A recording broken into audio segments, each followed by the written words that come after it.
right with it. And why we're not going to say that is because do I have any lefties in the room?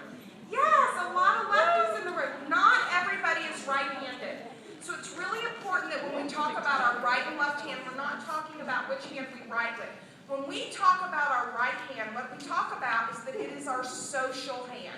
So when you reached out to your neighbor, you shook with your right hand. So even if you're one of my lefties in the room, you shook your neighbor's hand with your right hand. When you stand up to say the Pledge of Allegiance in class every day, which hand do you hold over your heart?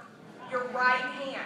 So our right hand is what we call our social hand. And so to take this activity further, so that you can teach these skills, is a couple ideas for you. So one of the things that we're suggesting is that you over-teach the right hand.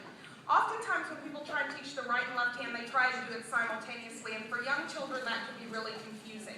So what we're going to do is we're going to focus on the right hand and the right hand only. And the way that we're going to do this is every morning when our children come into class, we're going to shake and do something to their right hand. So you might shake their right hand and then rub it, okay, so that they get that nice sensory.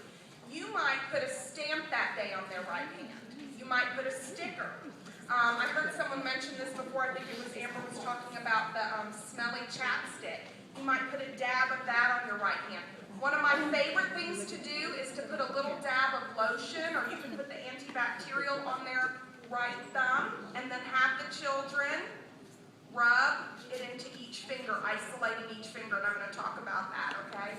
So these are some different ways you can have them interacting and utilizing that right hand. And then what you're going to do periodically throughout the day is you're going to have them find their right hand. You're going to say, everybody raise your right hand.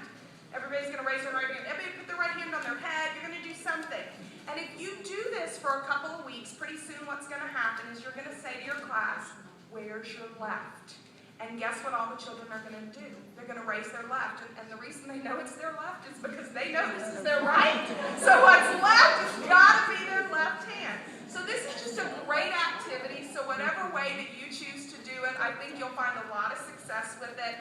I've done this with 3, 4, and 5-year-olds. The trick is being consistent. So once you start it, try and do it every day for a few weeks, and you're going to find that your children very quickly understand the difference between their right and their left hand.